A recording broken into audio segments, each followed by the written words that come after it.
नमस्कार प्यारे बच्चों, मैं जया सिंह आप सभी का सामाजिक विज्ञान की क्लास में स्वागत करती हूँ। बच्चों, आज हम सामाजिक विज्ञान के अंतर्गत अर्थशास्त्र का दूसरा अध्याय संसाधन के रूप में लोग और आज इस अध्याय का हम दूसरा भाग पढ़ेंगे। बच्चों, आगे बढ़ने से पहले हमने पिछली कक्षा में जो भी पढ़ा है, आइए एक बार उसको रिवाइज करते हैं। तो सबसे पहले हम जानेंगे कि इस अध्याय के शुरुआत में यानी पहली कक्षा में हमने क्या पढ़ा था? परिचय। परिचय के अंतर्गत हम लोगों ने जाना था कि मानव को संसाधन क्यों कहा गया। इसके अंतर्गत मैंने आपको बताया कि जनसंख्या जो है दायित्व न होकर परिसंपत्ति है, और इसके अंतर्गत मैंने आपको मानव पूंजी के विषय में समझाया था। इसमें हमने मानव पूंजी में निवेश और मानव संसाधन में निवेश को जाना था।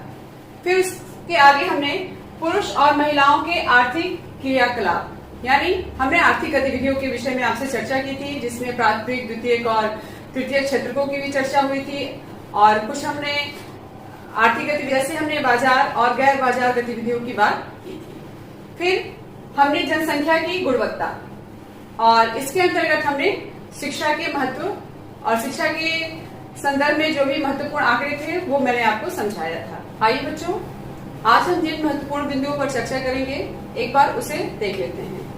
सबसे पहले हम जनसंख्या की गुणवत्ता और इसके अंतर्गत आज हम स्वास्थ्य की बात करेंगे। पिछली कक्षा में हमने शिक्षा की बात की थी और आज की कक्षा में हम स्वास्थ्य की बात करेंगे। फिर हम बेरोजगारी के विषय में बात करेंगे और इसके अंतर्गत हम बेरोजगारी के 3 प्रकार, मौसमी बेरोजगारी, प्रचंड बेरोजगारी और शिक्षित बेरोजगारी की बात करेंगे, और सबसे अंत में हम क्षेत्रकों में रोजगार के परिदृश्य की बात करेंगे। बच्चों, आइए आज का हमारा पहला टॉपिक है जनसंख्या की गुणवत्ता और उसके अंतर्गत हम स्वास्थ्य की बात करते हैं। जनसंख्या की गुणवत्ता ही किसी भी देश की समृद्धि का आधार होती है। साक्षर और स्वस्थ जनसंख्या हर देश के लिए लाभदायक होती है, जबकि अशिक्षित और अस्वस्थ जनता किसी भी अर्थव्यवस्था के लिए बोझ बन जाती है। आइए देखिए, यहाँ पर दिया हुआ है कि स्वास्थ्य अपना कल्याण करने का अपरिहार्य आधार है। बच्चों, आप सभी जानते हैं कि स्वस्थ शरीर में ही स्वस्थ मस्तिष्क का विकास होता है।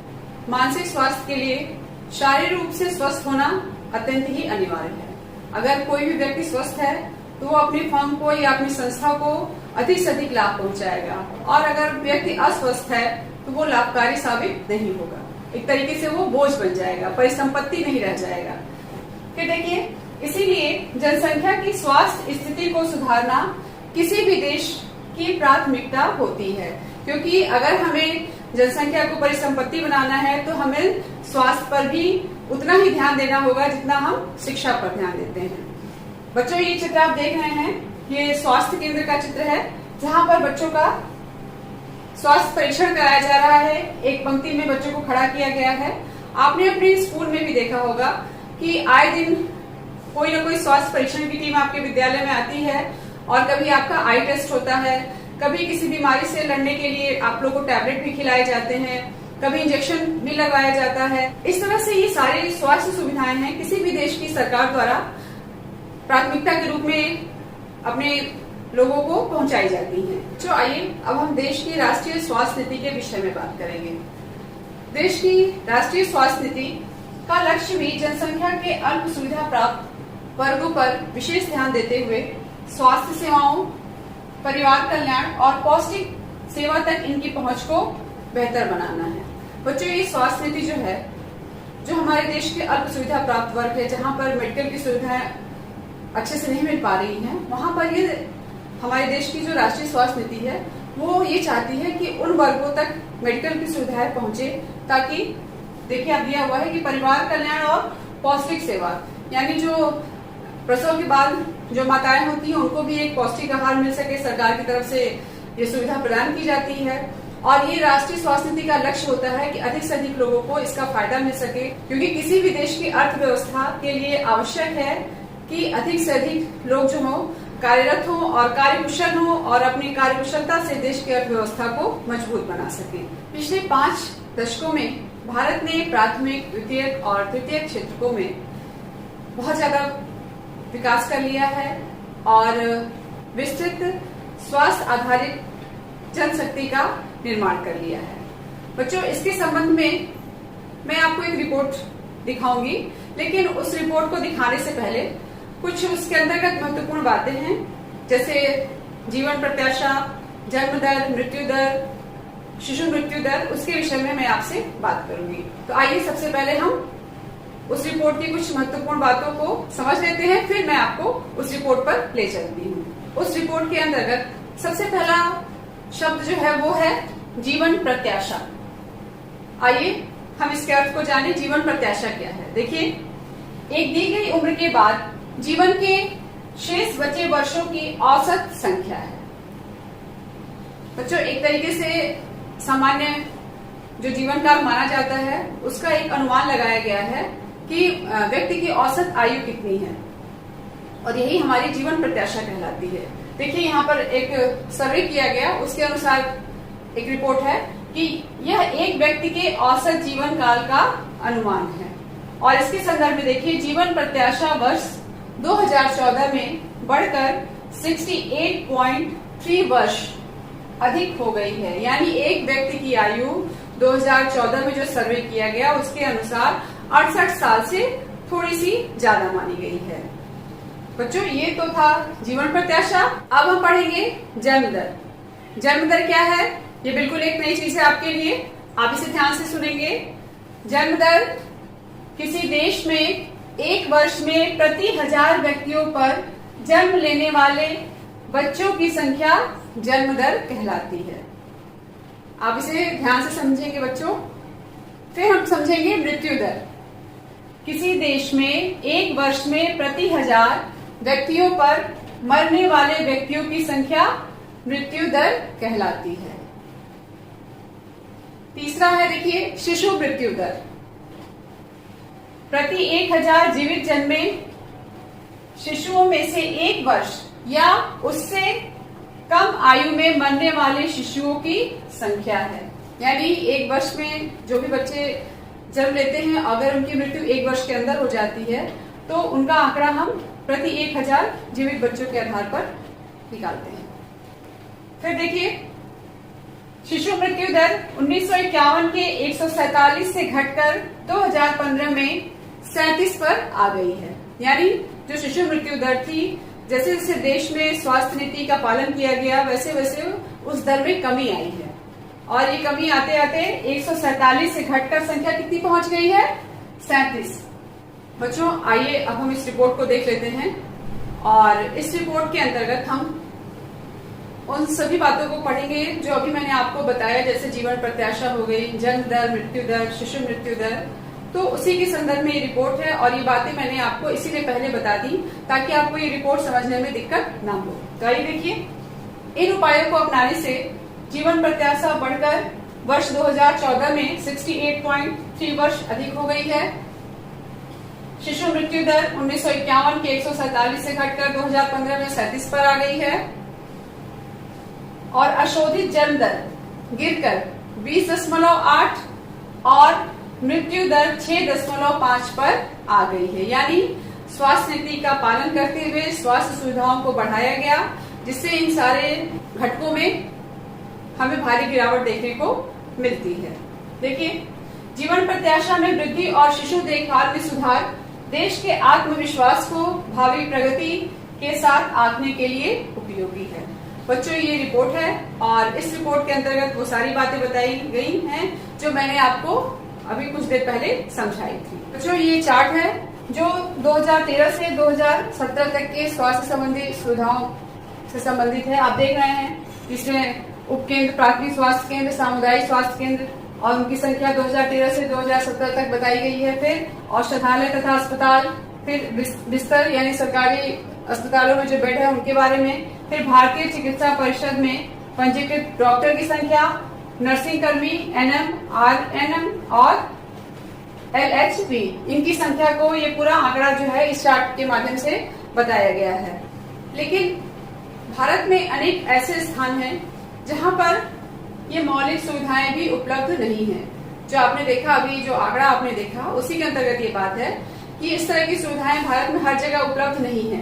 देख लीजिए, देश के केवल 4 राज्य कर्नाटक, आंध्र प्रदेश, तमिलनाडु और महाराष्ट्र में कुल 181 मेडिकल कॉलेजों में से 81 मेडिकल कॉलेज है। यानी इन सिर्फ 4 राज्यों में कर्नाटक, आंध्र प्रदेश, तमिलनाडु और महाराष्ट्र में कुल 81 मेडिकल कॉलेज हैं, जबकि बिहार और उत्तर प्रदेश जैसे राज्यों में निम्न स्वास्थ्य सूचक है। यानी यहाँ पर उस तरह की सुविधाएं उपलब्ध नहीं है जो 4 राज्यों में उपलब्ध है, और मेडिकल कॉलेज भी वहाँ पर पर्याप्त संख्या में नहीं है।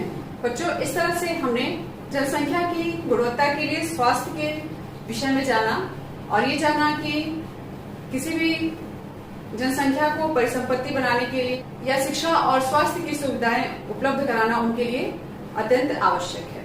अगला टॉपिक है हमारा बेरोजगारी। बेरोजगारी क्या है, आइए उसको समझते हैं। बेरोजगारी एक ऐसी स्थिति होती है बच्चों, जिसमें एक व्यक्ति प्रचलित मजदूरी दर पर काम करने के लिए तैयार होता है, पर उसे लाभप्रद काम नहीं मिलता।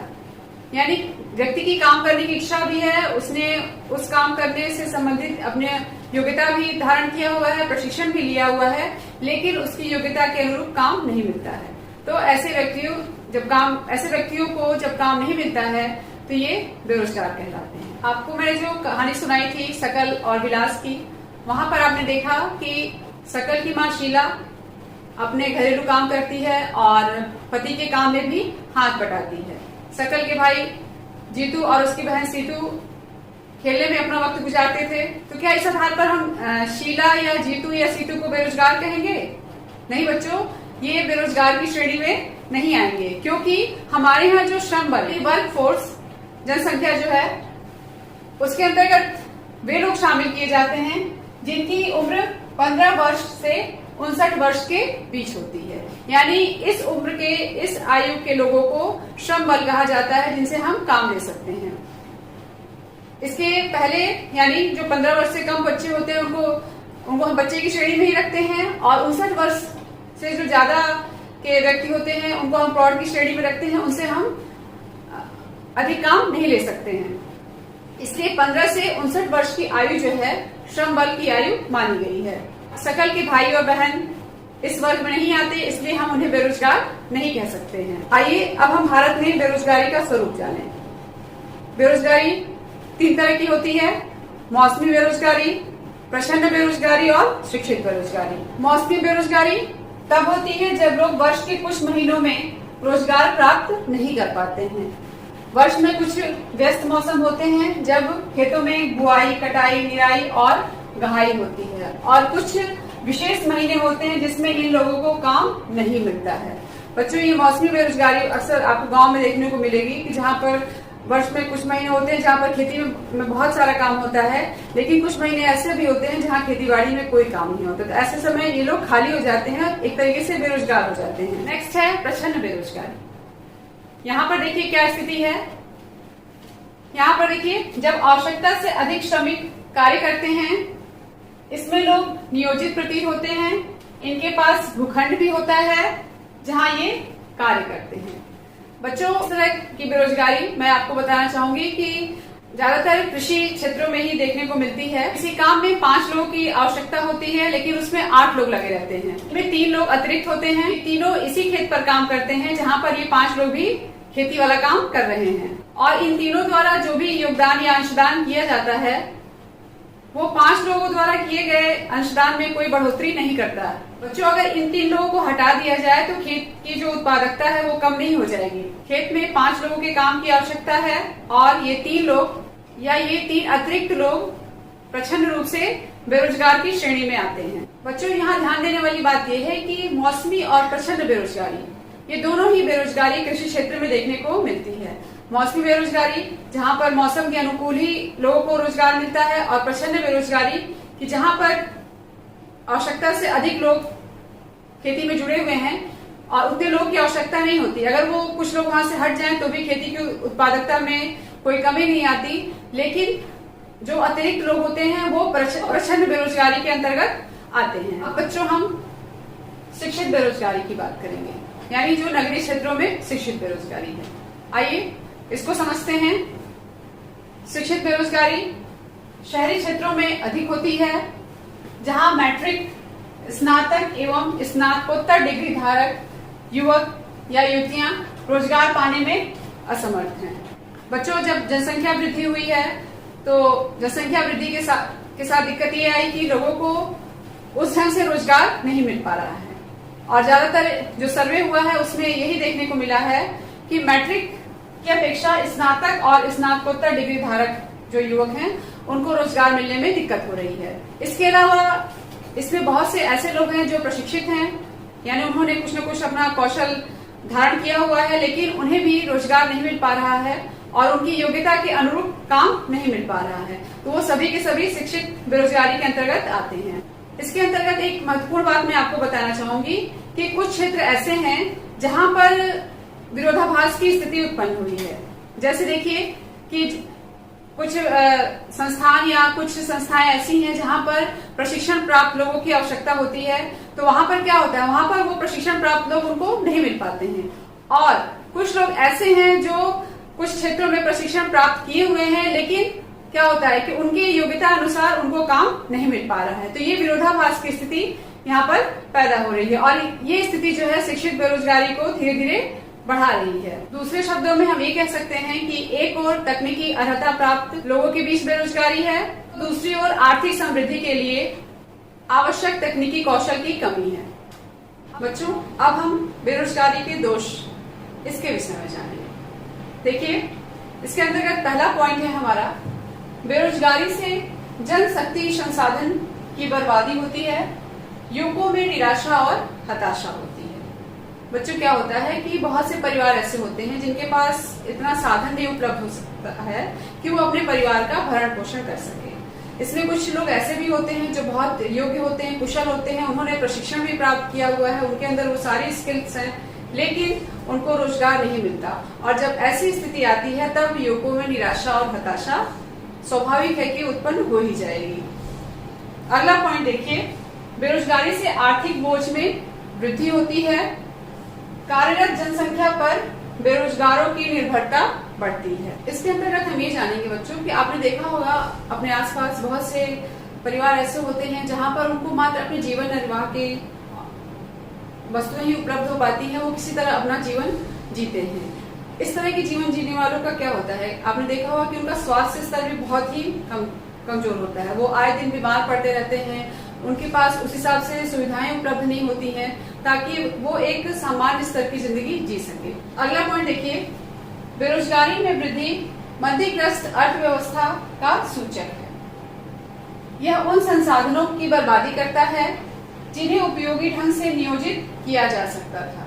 बच्चों, अगर जनसंख्या को हम परिसंपत्ति नहीं समझेंगे तो एक तरीके से क्या हो गया, हम उनकी गुणवत्ता का सही उपयोग नहीं कर पाएंगे। और उनकी गुणवत्ता के सही से उपयोग के लिए हमें शिक्षा के स्वास्थ्य सुविधाओं का भी ध्यान रखना होता है।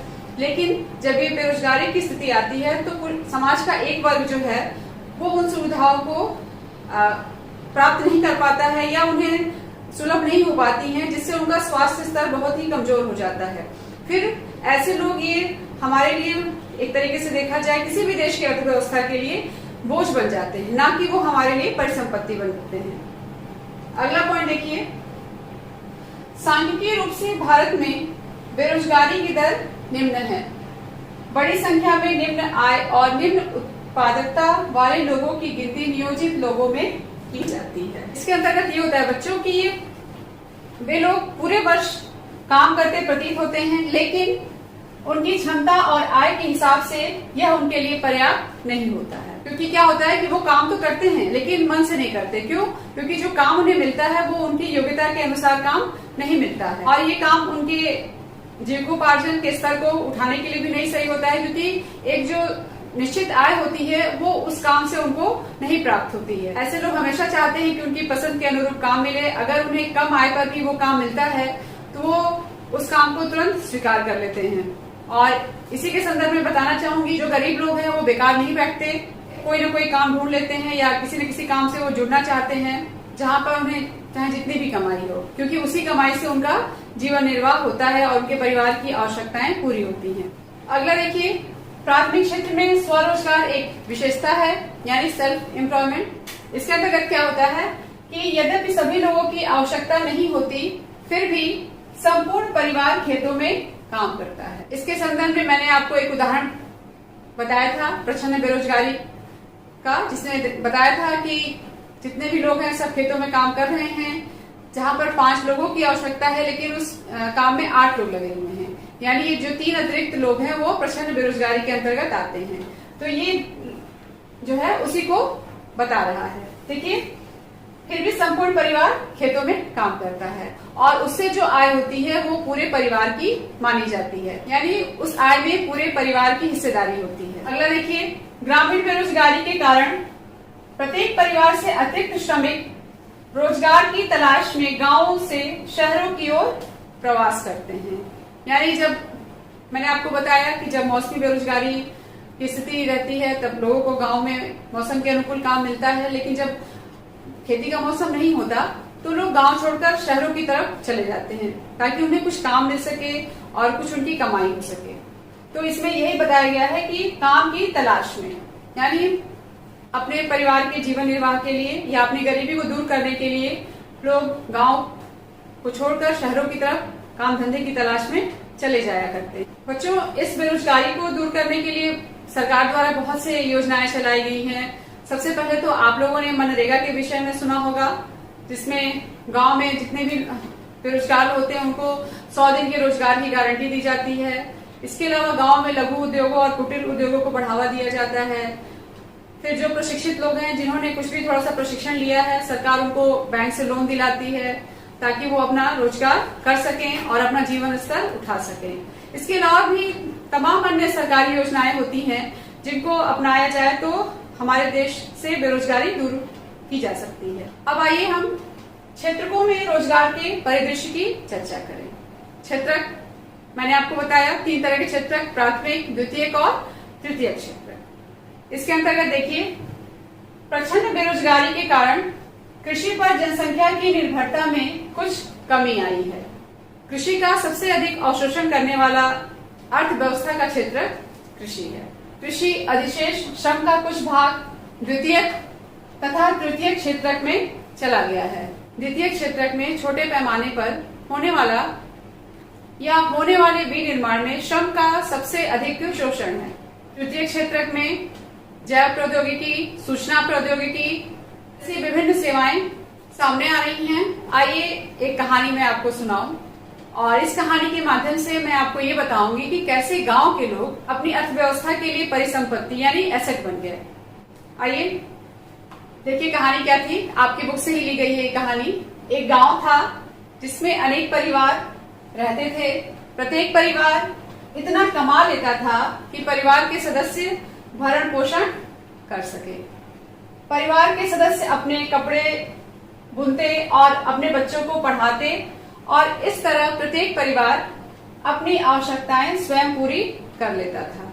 यानी वहां उस परिवार में या उस गांव में जितने भी लोग थे वो कुछ न कुछ काम धंधे कर रहे थे, तभी उनका जीवन निर्वाह आसानी से हो रहा था। इनमें से एक परिवार ने अपने एक बेटे को कृषि महाविद्यालय में भेजने का फैसला किया। एग्रीकल्चर कॉलेज जो भी होंगे जहां पे कृषि से संबंधित शिक्षा दी जाती होगी, वहां पर उस बच्चे का एडमिशन कराने की बात हुई। लड़के को निकट के कृषि महाविद्यालय में प्रवेश मिल गया। कुछ समय पश्चात वह कृषि इंजीनियरिंग की योग्यता प्राप्त कर गांव वापस लौट आया। उसने एक उन्नत किस्म के हल का नमूना तैयार किया जिससे गेहूं की उपज में वृद्धि हो सके। बच्चों, जब मैंने आपको पिछली कक्षा में हरित क्रांति के विषय में बताया था कि कैसे हरित क्रांति के बाद गेहूं के उत्पादन में तीव्र गति से वृद्धि हुई थी, और उसी तरह से देखा जाए जब ये बच्चा कृषि महाविद्यालय से पढ़कर आता है उसके पास एक कौशल हो जाता है और उस कौशल का प्रयोग करके उसने एक हल बनाया और उस हल का प्रयोग उसने अपने गांव में जो खेत है वहां पर किया, जिससे क्या हुआ कि गेहूं की उपज जो है बढ़ गई। अब इसके बाद देखिए गांव में क्या स्थिति आती है। इस तरह गांव में एग्रो इंजीनियरिंग का एक नया काम सृजित हो गया। गांव के उस परिवार ने अपनी अधिशेष फसल निकट के गांव को बेचकर अच्छा लाभ कमाया। अधिशेष फसल यानी जो उनकी जरूरत थी उतना उन्होंने रख के जो शेष बची फसल उसको उन्होंने बाजार में बेच दिया और उससे जितना भी आय प्राप्त हुआ वो उनका मुनाफा हो गया। इस सफलता से प्रेरित होकर कुछ समय पश्चात गांव के सभी परिवारों ने एक बैठक की। वे अपने बच्चों के लिए भी बेहतर भविष्य चाह रहे थे। बेहतर भविष्य यानी वो भी अपने बच्चों को कृषि इंजीनियरिंग की शिक्षा दिलाना चाह रहे थे। उसके लिए देखिए उन्होंने क्या किया। उन्होंने पंचायत से गांव में एक स्कूल खोलने का अनुरोध किया। उन्होंने पंचायत को विश्वास दिलाया कि वे सभी अपने बच्चों को स्कूल भेजेंगे। पंचायत ने सरकार की सहायता से एक स्कूल खोल दिया। निकट के कस्बे से एक शिक्षक की नियुक्ति की गई। इस गांव के सभी बच्चे स्कूल जाने लगे। कुछ समय पश्चात गांव के एक परिवार ने अपनी एक लड़की को सिलाई का प्रशिक्षण दिलाया। वह अब गांव के सभी लोगों के लिए कपड़े सिलने लगी, क्योंकि अब सभी लोग अच्छे ढंग से सिले कपड़े पहनना चाहते थे। धीरे धीरे लोगों के जीवन स्तर में सुधार आया, तो लोगों के जो आवश्यकताएं थी या जो लोगों की इच्छाएं थी वो भी बदलने लगी और अब लोग अच्छे ढंग से रहना सीख गए थे, तो अच्छे ढंग के कपड़े पहनना भी उनकी एक आवश्यकता हो गई थी। इस तरह दर्जी का एक नया काम सृजित हुआ। आपने देखा कि जब उन्नत किस्म का हल बनाया गया वहां पर भी और एक यहाँ पर दर्जी का एक नया काम सृजित हुआ। इसका एक और सकारात्मक प्रभाव हुआ। किसानों को कपड़े खरीदने के लिए दूर जाने में लगने वाला समय अब बचने लगा। किसान खेतों में अधिक समय लगाने लगे थे, जिससे क्या हुआ कि उपज भी उनकी बढ़ने लगी। किसान के पास उपभोग से अधिक वस्तुएं थी और जिसके कारण क्या होने लगे कि वो बाजारों में जाकर जो अधिशेष उनके पास हो रहा था उसको वो बेचने लगे। एक समय वो था उस गांव में जहां पर कोई भी दर्जी या शिक्षक या एग्रो इंजीनियरिंग वाले नहीं थे, लेकिन जैसे जैसे समय के साथ परिवर्तन आया, लोगों की सोच में परिवर्तन आया, लोगों ने अपना ये दायित्व समझा कि हम अपने आप को इतना मजबूत करें या अपने स्थिति में सुधार लाएं ताकि हम देश के काम आ सकें, यानी संसाधन के रूप में परिवर्तित हो। आज ये अध्याय आपका समाप्त हुआ और मैं उम्मीद करती हूँ कि आपको संसाधन के रूप में लोग भली भांति समझ में आया होगा। इस अध्याय के अंतर्गत आपने मानव पूंजी के विषय में जाना। आपने ये देखा कि संसाधन के रूप में लोग कैसे परिवर्तित होते हैं, यानी लोगों को या जनसंख्या को दायित्व न समझकर परिसंपत्ति समझा गया। उसके अंतर्गत आपने विभिन्न आर्थिक गतिविधियों के विषय में जाना, विभिन्न क्षेत्रकों के विषय में जाना। आपने जनसंख्या की गुणवत्ता शिक्षा और स्वास्थ्य के आधार पर समझा। उसके संदर्भ में मैंने आपको बहुत से आंकड़े भी दिखाए थे जो बुक में आपके दिए हैं। आपने उन आंकड़ों के माध्यम से उन तथ्यों को जाना। फिर आपने बेरोजगारी के विषय में जाना, बेरोजगारी के कितने प्रकार होते हैं। और इस अध्याय में आपने विभिन्न कहानियों के माध्यम से, विभिन्न उदाहरणों के माध्यम से ये भली बात समझा होगा कि संसाधन के रूप में लोग क्यों कहे जाते हैं या क्यों कहा गया है। तो इस अध्याय के अंत में मैं कुछ अभ्यास प्रश्न आपको दे रही हूँ जिन्हें आप अपने नोटबुक में करेंगे। आइए उन प्रश्नों पर हम गौर करते हैं। सबसे पहला प्रश्न है आपका, जीवन प्रत्याशा से आप क्या समझते हैं? बच्चों, मैंने आपको बताया कि जीवन प्रत्याशा एक दी गई उम्र के बाद जीवन में शेष बचे वर्षों की औसत संख्या है, यानी ये एक व्यक्ति के औसत जीवन का अनुमान है। दूसरा प्रश्न है, देश की राष्ट्रीय स्वास्थ्य नीति का क्या उद्देश्य है? बच्चों, इसके अंतर्गत मैंने आपको बताया कि स्वास्थ्य नीति के अंतर्गत उन वर्गों पर जिन्हें अल्प सुविधाएं प्राप्त हैं उनके लिए स्वास्थ्य सुविधाएं और परिवार कल्याण से संबंधित जो भी योजनाएं हैं उन तक पहुंचाना है और स्वस्थ समाज का निर्माण करना है और अपने देश की अर्थव्यवस्था को मजबूती प्रदान करनी है। तीसरा प्रश्न है आपका, बेरोजगारी क्या है? इसके अंतर्गत मैंने आपको बताया कि जब व्यक्ति काम करना चाहता है लेकिन जब उसकी योग्यता के अनुरूप काम नहीं मिलता तो वो स्थिति क्या होती है? बेरोजगारी की स्थिति उत्पन्न होती है। चौथा प्रश्न है आपका, श्रम बल जनसंख्या में कितनी आयु के व्यक्तियों को शामिल किया जाता है?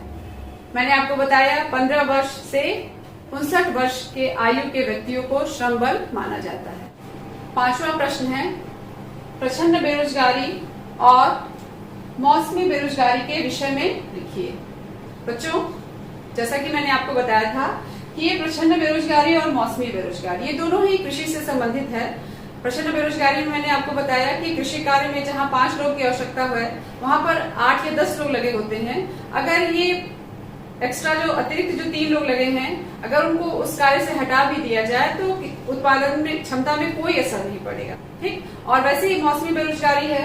मैंने आपको मौसमी बेरोजगारी के विषय में बताया। अब लोग वर्ष के कुछ महीनों में रोजगार नहीं प्राप्त कर पाते हैं।